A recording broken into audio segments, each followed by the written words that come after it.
Hi, I'm Travis, and you're watching Curious Tangents, and a little while ago I made a video called Why It's So Hard to Change Someone's Mind. The mind has many biases. One of the ones that get in the way of us seeing eye to eye most often is what I didn't do, however, was tell you how you can actually change someone's mind, and so today that's what we're gonna do. It's easy to get pessimistic about the idea of changing someone's mind. Particularly in the US, political polarization has never been higher. In fact, the number one thing parents don't want their children to date is someone of the opposing political party. We have access to exponentially more information than any generation that has ever come before us. And yet, we argue over whether or not water is wet. In a world where confirmation for the most radicalized beliefs is just a couple Google searches away, it's really easy to believe that we are all stuck on our own unalterable trains of thought. However, there is research to the contrary. Let's begin.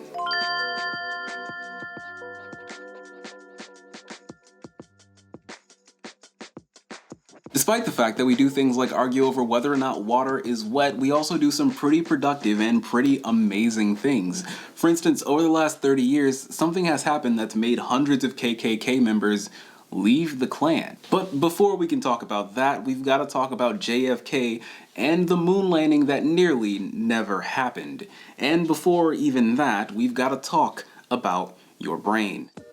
Pay no attention to the fact that this brain is not at all the size of a regular brain.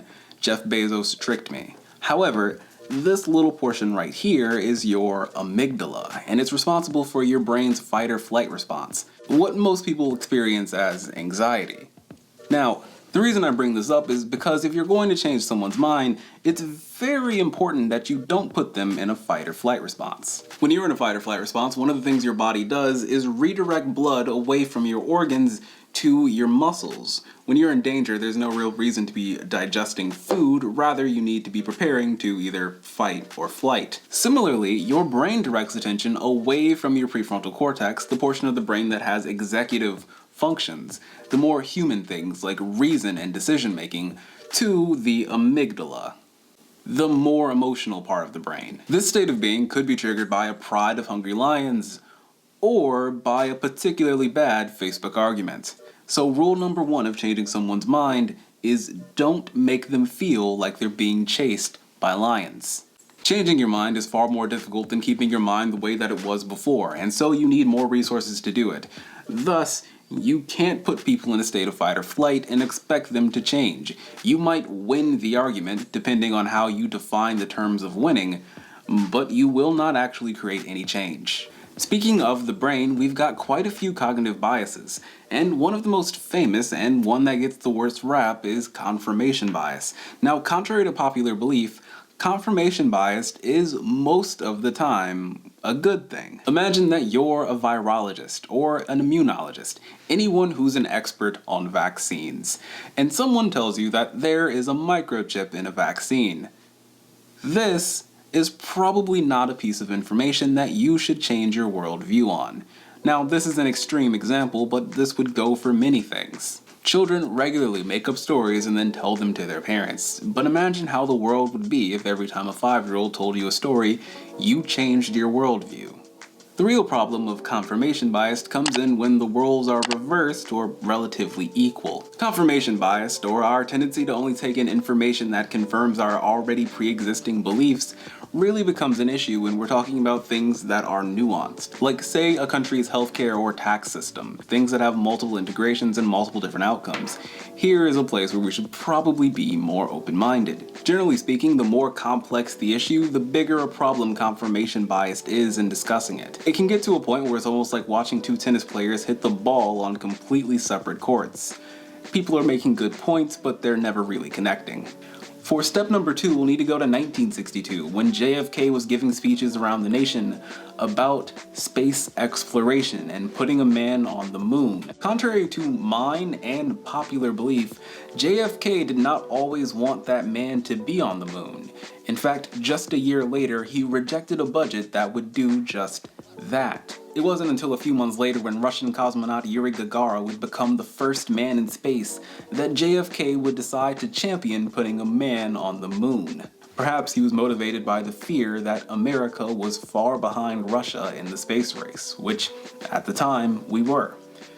Fear is a really powerful motivator, but not as powerful as incentive. Fear is a powerful motivator. People will run from things they are afraid of.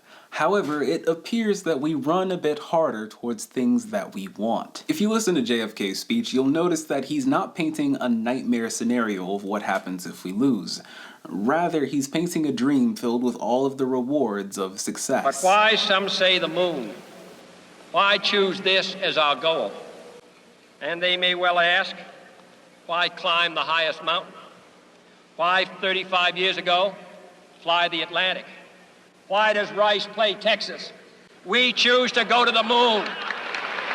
We choose to go to the moon in this decade and do the other things, not because they are easy, but because they are hard. Because that goal will serve to organize and measure the best of our energies and skills. Because that challenge is one that we're willing to accept, one we are unwilling to postpone, and one we intend to win. And the others too. Antoine de Saint-Exupéry once said, if you want to build a ship, don't drum up the men to gather the wood, divide the work and give orders. Instead, teach them to long for the endless and vast sea. Or, in this case, the significantly more endless and vast universe. Following JFK's moonshot speech, what would be one of the most famous speeches in American history, a skeptical nation decided to devote 4% of the national budget to reaching the moon in the next 10 years. Many think that if that speech were never given, we would have never gotten to the moon. See, on top of the fight or flight response, there is also an approach response.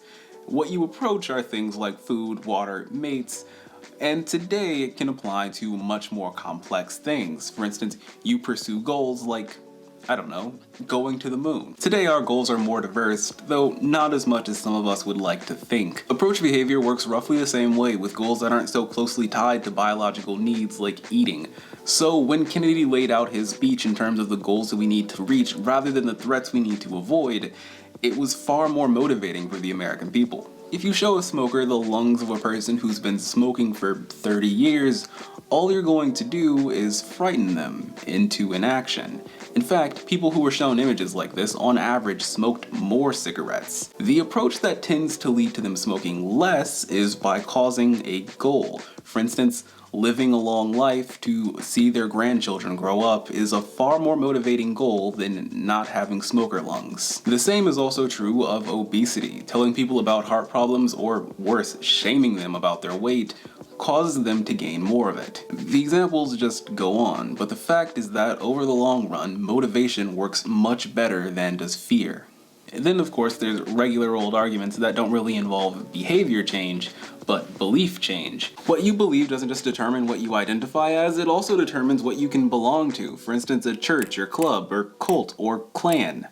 Like the Ku Klux Klan. In what may be my new favorite TED Talk that I think everyone watching this video should definitely watch, Daryl Davis outlines how he got 200 members of the KKK to hang up their robes. The name of the video is Why I, as a Black Man, Attend KKK Rallies. Mr. Kelly is what's known as the Imperial Wizard. Bob White was a Grand Dragon, meaning state leader. Imperial Wizard is a national leader in the Ku Klux Klan. In his TED Talk, which I'm not going to spoil because everyone should watch it, Daryl outlines his first meeting with the Grand Wizard of the KKK. If you keep up with YouTube debates, then you might think that Daryl was some sort of expert debater or a psychologist or a sociologist, but he even goes out of the way to clarify that he's none of the sort. His primary strategy was to have discussions respectfully. See, people don't change their minds because they got destroyed in some debate.